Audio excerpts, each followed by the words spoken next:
والصلاة والسلام على رسول الله أما بعد.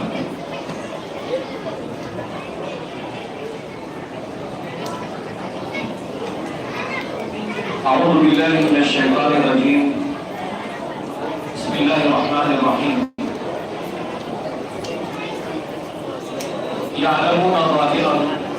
من الحياة الدنيا وهم عن الآخرة هم غافلون. محترم صدر جلسہ،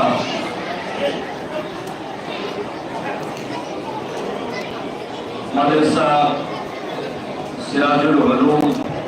کے اساتذہ، ذمہ داران، عزیز طلبہ اور طالبات، آج کے اس سالانہ اجلاس میں آپ کے سامنے دینی اور عصری علوم کی اہمیت اس موضوع پر کچھ منٹ بات کرنی ہے۔ سب سے پہلے میں مبارکباد پیش کرتا ہوں ان طلبہ اور طالبات کو جنہوں نے نہایت ہی بہترین تعلیمی مظاہرہ پیش کیا۔ صبح سے ہم نے ان چھوٹے چھوٹے معصوم بچوں کی زبانی تقریریں، نظمیں اور قرآن کریم کی تلاوت سماعت فرمائی۔ اس تعلیمی مظاہرہ میں شریک ہو کر اور بچوں کی علمی کارکردگی دیکھ کر ان بچوں کے لیے دل سے دعائیں نکلتی ہے کہ اللہ تعالیٰ ان بچوں کو علم و عمل سے نوازے، ان کے علم میں، عمل میں برکت عطا فرمائے، اور جنہوں نے ان کے پیچھے محنت کی ہے، جنہوں نے ان بچوں کو تیار کیا ہے، جنہوں نے ان بچوں کی تربیت میں اپنا قیمتی وقت لگایا ہے، ان کے اساتذہ اور مدرسہ سراج العلوم کے ذمہ داران بھی مبارکبادی کے مستحق ہے کہ آپ کی کوششوں سے ہمارے بچے آج اس مقام پر پہنچے ہوئے ہیں۔ دوسرا کی انتہائی خوشی کی بات جو ہم تک پہنچی وہ یہ ہے کہ مدرسہ سراج العلوم کو گجرات سرکار کی جانب سے منظوری مل گئی ہے۔ تو یہ بہت ہی خوشی کی بات ہے کہ اب مدرسہ سراج العلوم میں جو بچے دینی تعلیم کے ساتھ عصری تعلیم، دنیاوی تعلیم حاصل کر رہے ہیں، اب وہ اسی مدرسہ میں پڑھ کر اور اسی مدرسہ کے اندر تعلیمی اور تعلیمی جو ان کے منازل ہیں اس کو طے کر کے وہ مزید اسی مدرسے سے اور آگے بڑھ سکتے ہیں۔ یہ بہت ہی خوشی کی بات ہے۔ واقعی میں جب ہم آتے ہیں تو اس بات سے بڑی خوشی ہوتی ہے کہ یہاں گانا مسالہ میں بھی شعبہ حفظ قائم ہیں اور مدرسہ سراج العلوم اس مدرسہ میں بھی شعبہ حفظ قائم ہیں، اور الحمدللہ 5 بچوں نے اس سال حفظ قرآن کریم کا حفظ مکمل کیا، قرآن کریم کو انہوں نے یاد کیا، اب اور ایک مسجد کی تعمیر مکمل ہو گئی ہے، اس کا جلد افتتاح ہونے والا ہے۔ ان کے بھی ذمہ داران سے یہ گزارش ہے کہ شعبہ حفظ کا یہ سلسلہ اور بچوں کی تعلیم کا یہ سلسلہ جو واقعی کی ان مساجد میں قائم ہے، اس مسجد کے اندر بھی اسی طریقے سے بچے قرآن کریم کی تلاوت کریں، قرآن کریم کو یاد کریں۔ آج جو موضوع مجھے دیا گیا ہے، جیسا کہ آپ سن چکے ہیں کہ دینی اور عصری علوم کی اہمیت۔ آپ کے سامنے قرآن کریم کی ایک آیت میں نے پڑھی، یعلمون ظاہرا من الحیات الدنیا وہم عن الآخرۃ ہم غافلون، کہ وہ بہت سارے لوگ ہیں ان کو دنیاوی ظاہری چیزوں کا علم ہوتا ہے، ان کے پاس دنیاوی علوم تو بہت ہے کہ کون سا علم، کون سا فن ان کے لیے دنیاوی اعتبار سے نفع بخش ہو سکتا ہے، دنیا میں ان کو فائدہ پہنچا سکتا ہے، لیکن اس کے باوجود بھی لوگ دنیاوی علوم کو حاصل تو کر لیتے ہیں، لیکن کون سی چیز ان کو آخرت میں فائدہ پہنچائے گی، کون سی چیز جس سے ان کی آخرت سنور جائے گی، کون سی چیز جس سے مرنے کے بعد کی ان کی اصل زندگی سنور جائے گی، اس سے لوگ غافل ہوتے ہیں۔ ایک مسلمان کے لیے انتہائی ضروری ہے، جو حدیث میں اللہ کے رسول صلی اللہ علیہ وسلم نے پیغام دیا ہے کہ طلب العلم فریضۃ علی کل مسلم، ہر مسلمان پر علم حاصل کرنا فرض ہے۔ دیکھیے ہم مسلمان ہیں، سب سے پہلے کہ جو چیزیں اللہ تعالیٰ نے ہم پر فرض کی ہے، جو چیزیں اللہ تعالیٰ نے ہم پر واجب کی ہے، اس کا علم حاصل کرنا بھی ہم پر فرض ہے۔ جیسے اللہ تعالیٰ نے ہم پر نماز فرض کی ہے، تو نماز کا علم حاصل کرنا یہ ہر مسلمان پر فرض ہے۔ روزے اللہ تعالیٰ نے بالغ ہونے کے بعد جب ایک مسلمان پر فرض کیے ہیں، تو اب اس مسلمان کے لیے روزے کے مسائل، روزے کے احکام، کن چیزوں سے روزہ ٹوٹ جاتا ہے، نہیں ٹوٹتا ہے، ان کا علم حاصل کرنا ضروری۔ دنیا میں ہم جو مسلمان ہیں، جو چیز اللہ نے ہم پر فرض کی ہے، ان کا علم حاصل کرنا ہم پر فرض ہے، اس میں کوئی شک نہیں ہے۔ اور دینی علوم کے فضائل کے تعلق سے، اس کی اہمیت کے تعلق سے ہم اور آپ بارہا علماء کرام سے سنتے رہتے ہیں، لیکن آج بات یہ ہے کہ عصری علوم کی بھی کوئی اہمیت ہے یا نہیں ہے، دنیاوی علوم کی کوئی اہمیت ہے یا نہیں، اس سلسلے میں علماء کرام نے، ہمارے سلف نے ہماری کیا رہنمائی فرمائی ہے۔ اللہ رب العزت نے قرآن کریم میں فرمایا، یا ایھا الذین آمنوا خذوا حذرکم، اے ایمان والو، اے مسلمانوں،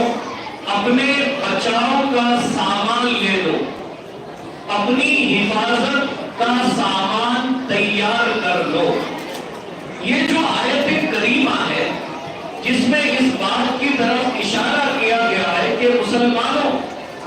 تمہیں اپنی حفاظت کا سامان تیار کرنا ہوگا، تمہیں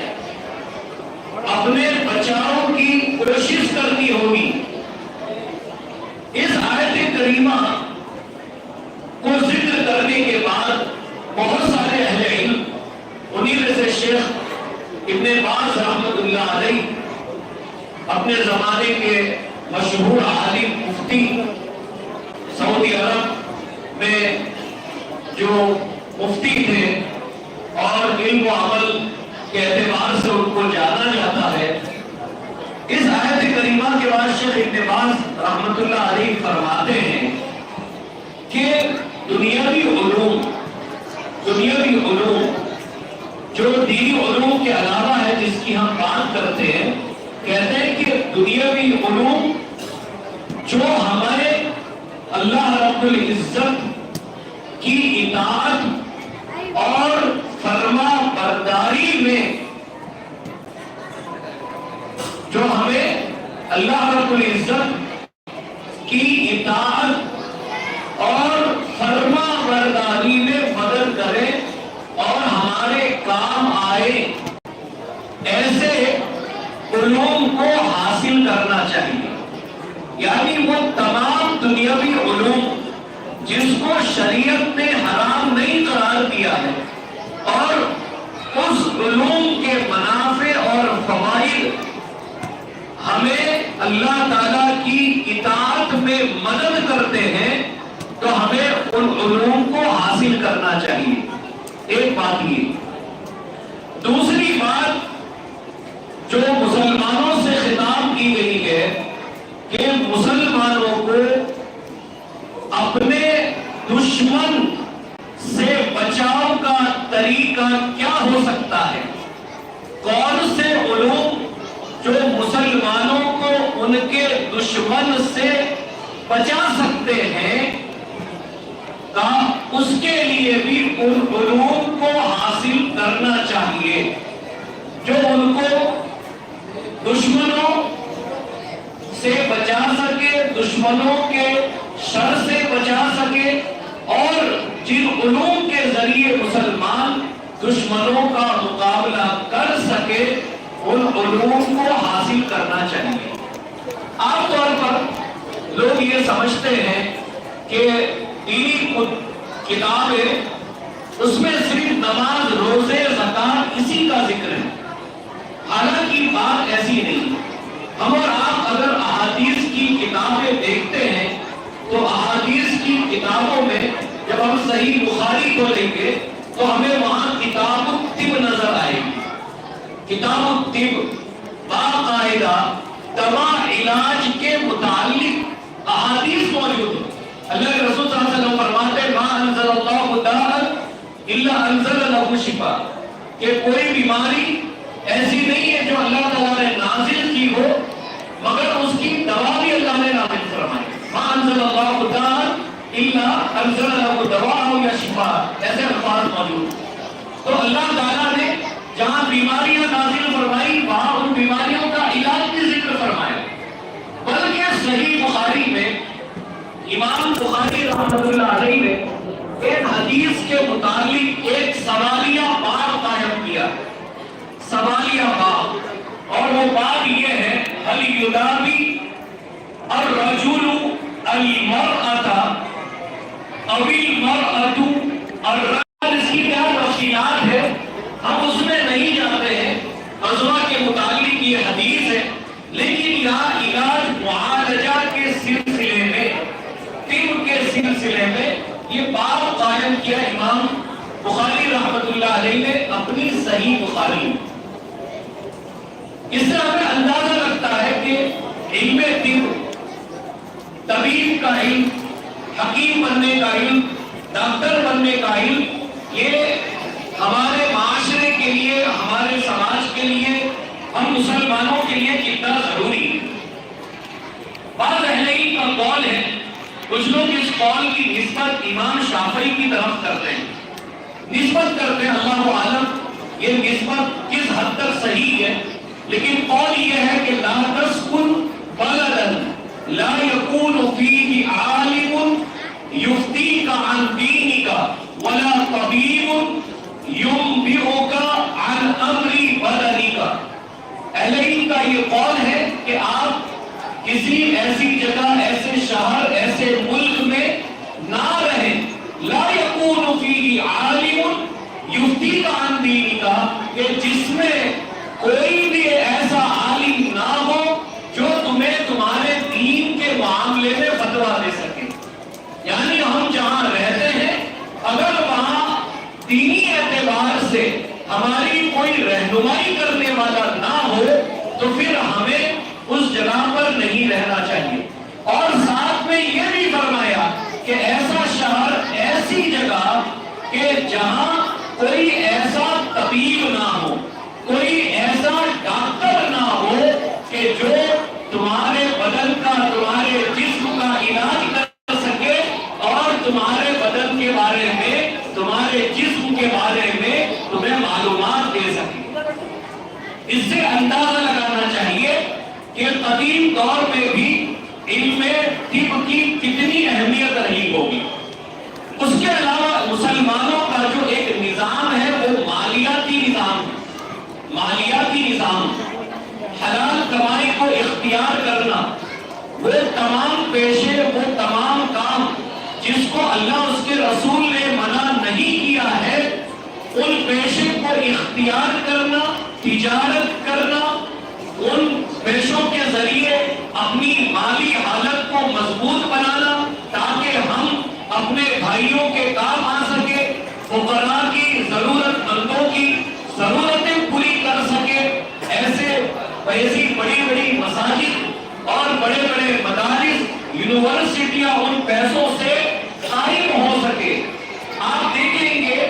کہ اسی دور کے بہت ہی بڑے عالم گزرے ہیں، محدث گزرے ہیں، جن کا انتقال 224 ہجری میں ہوا۔ 224 ہجری میں، آج سے 1220-22 سال پہلے ہم جائیں تو ایک بہت بڑا عالم گزرے، ابو عبید قاسم بن سلام رحمت اللہ علیہ۔ ابو عبید قاسم بن سلام رحمت اللہ علیہ، جنہوں نے مالیاتی نظام پر ایک مستقل کتاب لکھی ہے اور اس کتاب کا نام ہے کتاب الاموال۔ کتاب الاموال مالیاتی نظام پر یہ کتاب ہے، اور اس کتاب کا اردو ترجمہ بھی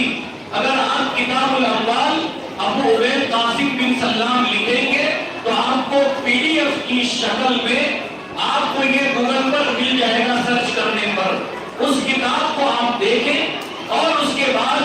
مسلمانوں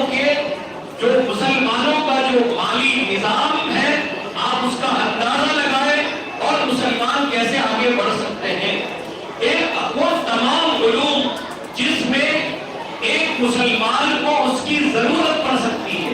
جس کی حاجت ہو سکتی ہے، وہ تمام علوم مسلمانوں کو حاصل کرنے چاہیے۔ اسی لیے قدیم دور کے اندر بہت سارے علماء نے اس بات پر افسوس ظاہر کیا تھا کہ علم طب، ڈاکٹری کا علم کہا یہ مسلمانوں کا اختصاص تھا، اور آج یہ علم اٹھ کر کے آج یہ یہود و نصارہ کے پاس چلا گیا، اس کے اسپیشلسٹ ان کے پاس چلے گئے، جبکہ یہ ہمارا اختصاص تھا۔ قرآن اور حدیث میں طب کے بارے میں اللہ اس کے رسول نے ہماری رہنمائی فرمائی، تو اس پر ہر مسلمان کو غور کرنا چاہیے۔ عصری علوم کا حصول یقیناً بالکل شریعت سے منع نہیں ہے، لیکن جو لوگ عصری علوم، دنیاوی علوم حاصل کرنا چاہتے ہیں ان کے لیے یہ بالکل ضروری ہے کہ ان کے پاس دین کا بنیادی علم ہو۔ کوئی بھی مسلمان دین کا بنیادی علم ترک کر کے، چھوڑ کر کے اگر عصری علوم پر ہی فوکس کرتا ہے اور دینی علوم کو چھوڑ دیتا ہے تو یہ انتہائی افسوس کی بات ہے، اور ایسے بھائیوں کے لیے آخرت میں خسارہ ہوگا،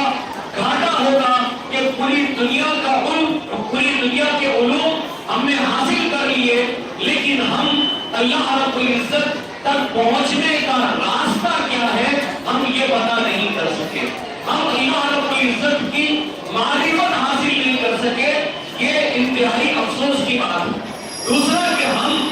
اپنے مسلمانوں کے نظام کو دیکھیے کہ عصری علوم بھی کیوں ضروری ہے۔ انبیاء علیہ السلام کی تاریخ دیکھیں تو داؤد علیہ السلام حداد تھے، دوہار تھے۔ اللہ تعالیٰ نے جو ان پر وحی نازل کی اس پیغام کو پہنچایا، لیکن ساتھ میں داؤد علیہ السلام خود لوہار، حداد تھے۔ لوہے کے جو آلات ہوتے ہیں اس سے کیسے اسلحے تیار کرنا اور اس سے کیسے جنگ کے سامان تیار کرنا، اس کا ہنر داؤد علیہ السلام کے پاس تھا۔ زکریا علیہ السلام نجار تھے، پڑھائی تھے،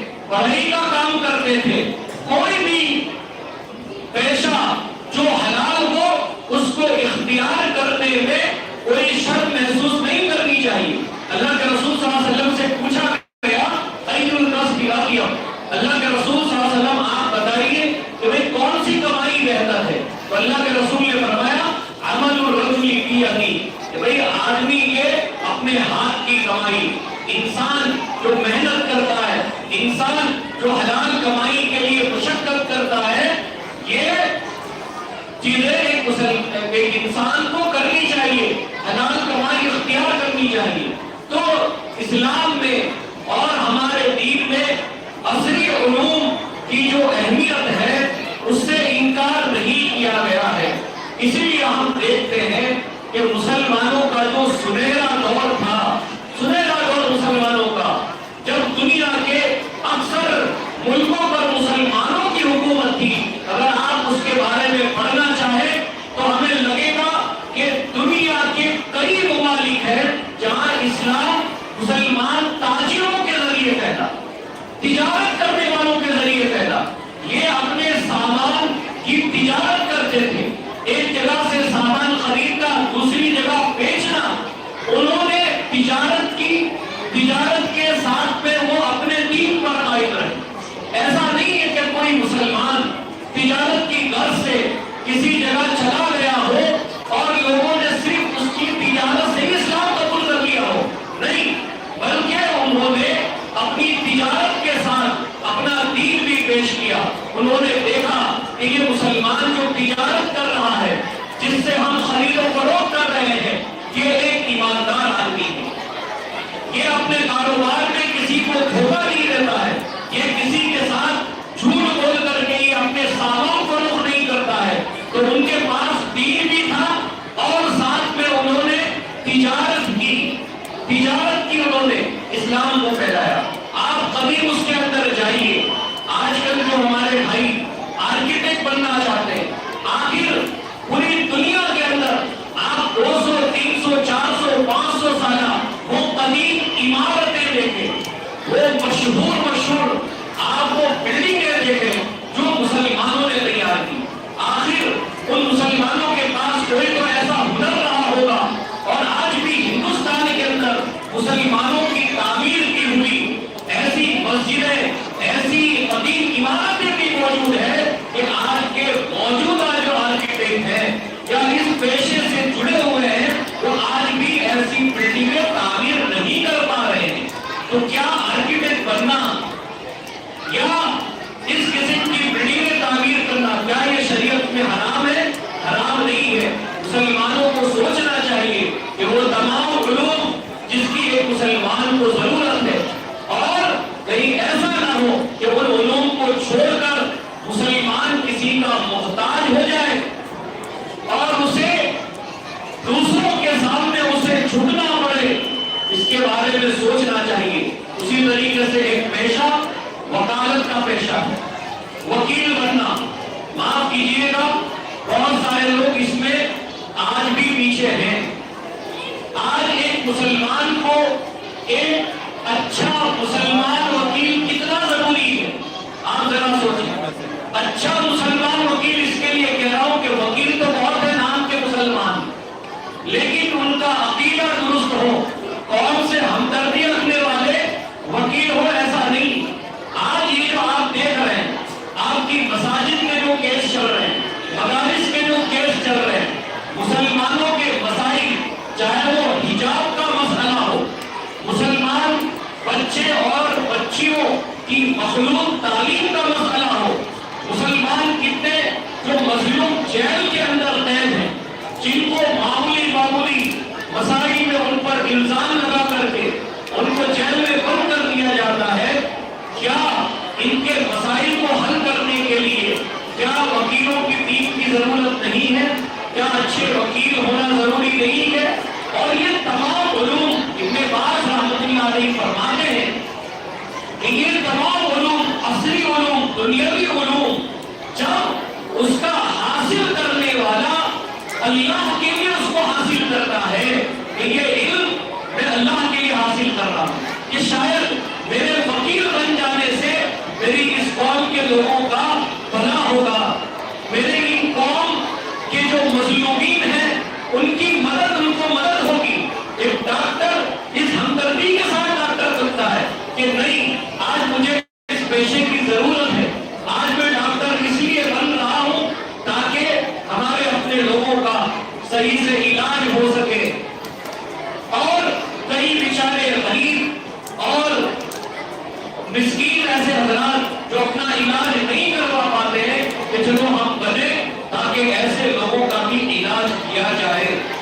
پر غور و فکر کرنا چاہیے، عصری علوم بھی پڑھانے چاہیے، اگر یہ ہمیں اللہ کی اطاعت میں مددگار ہوتے ہوں تو یہ تمام علوم حاصل کیے جا سکتے ہیں، اور ان علوم کے حاصل کرنے والے جو ہیں ان کی نیتوں کے اعتبار سے اللہ رب العزت ان کو اجر دے گا۔ ایک اپنی آخری بات بتا کر کے میں اپنی جگہ لیتا ہوں۔ دیکھیے، ہندوستان میں ایک بہت مشہور حکیم گزرے،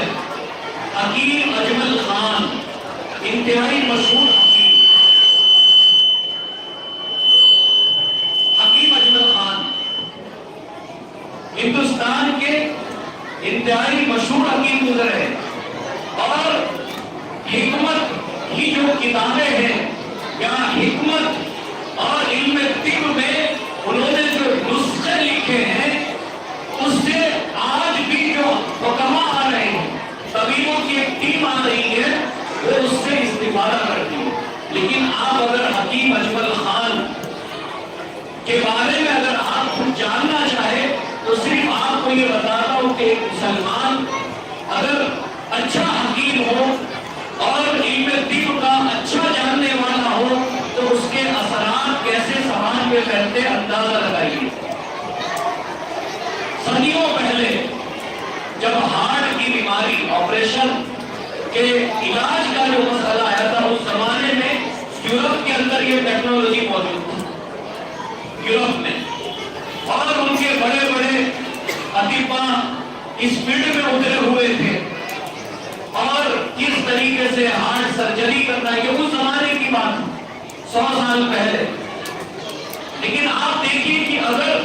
ایک مسلمان کے پاس ٹیلنٹ ہو اور اس نے کسی بھی علوم کو، اگر کسی بھی فن کو اس نے اچھے سے پڑھا ہو، اس میں مہارت حاصل کی ہو، تو مسلمان کیا دوسرے مذاہب اور دوسرے ادیان والے بھی اس سے استفادہ کریں گے۔ مسئلہ یہ تھا کہ انہیں پتا چلا کہ فلاں جگہ پر اس طریقے سے مشینیں ایجاد ہوئی ہے، ہارٹ کا علاج کیا جاتا ہے، سرجری کی جاتی ہے۔ اس کے بعد وہ گئے اس ڈاکٹر سے ملنے کے لیے، جب اس سے ملنے کے لیے جاتے ہیں تو دیکھا باہر کافی پیشنٹ بیٹھے ہوئے، اس میں ان کی نظر ایک نوجوان لڑکی پر پڑتی ہے، نوجوان لڑکی، اس کو دیکھا انہوں نے، کئی بار دیکھا انہوں نے، اور لڑکی یہ سمجھتی تھی کہ بھئی یہ کون صاحب ہے، بار بار مجھے دیکھتے ہیں، وجہ کیا ہے مجھے دیکھنے کی۔ حکیم صاحب کا اس لڑکی سے پہلے نمبر تھا ڈاکٹر سے ملنے کے، انہوں نے اس سے پوچھا، ڈاکٹر سے جب نمبر آیا، کیونکہ وہ حکیم اجمل خان تھے اور ان کو کون نہیں جانتا تھا اس زمانے میں، بیرون ملک میں بھی، تو انہوں نے کہا آپ کی سب ٹیکنالوجی سب میں نے دیکھ لی، ایک لڑکی باہر بیٹھی ہوئی، نوجوان لڑکی ہے، کیا اس کو بھی ہارٹ کا پرابلم ہے؟ تو کہا کہ ہاں اسے بھی ہارٹ کا پرابلم ہے۔ کہا اس کا آپریشن کرنا ہوگا، اس کے رپورٹ سے جو یہ بتاتے ہیں کہ اس کو ہارٹ کا پرابلم۔ حکیم صاحب نے ان سے یہ کہا کہ اگر آپ مجھے اجازت دیں تو آپ مجھے 1-2 دن دیجئے، میں اس کا علاج کرنا چاہتا ہوں، اور انشاءاللہ اس کو جو ہے سرجری کرنے کی ضرورت نہیں پڑے گی، آپریشن نہیں کرنا پڑے گا۔ وہ حکیم صاحب کو جانتے تھے، انہوں نے لڑکی کو بلایا، بلانے کے بعد لڑکی سے انہوں نے کہا کہ یہ ہندوستان کے مشہور حکیم ہے، حکیم اجمل خان، کہا یہ تمہارا علاج کرنا چاہتے ہیں۔ ان کا یہ کہنا ہے کہ تمہیں ہارٹ کا کوئی پرابلم نہیں، کوئی ہارٹ کی تمہیں بیماری نہیں۔ جب وہ بات انہوں نے کہی تو لڑکی سے کہا کہ حکیم صاحب جہاں رکے ہیں وہاں آپ کو بلائیں گے، آپ وقت کو وہاں چلے جانا ہے۔ حکیم صاحب نے لڑکی کو جہاں وہ رکے تھے بلایا، پہلے دن بلایا،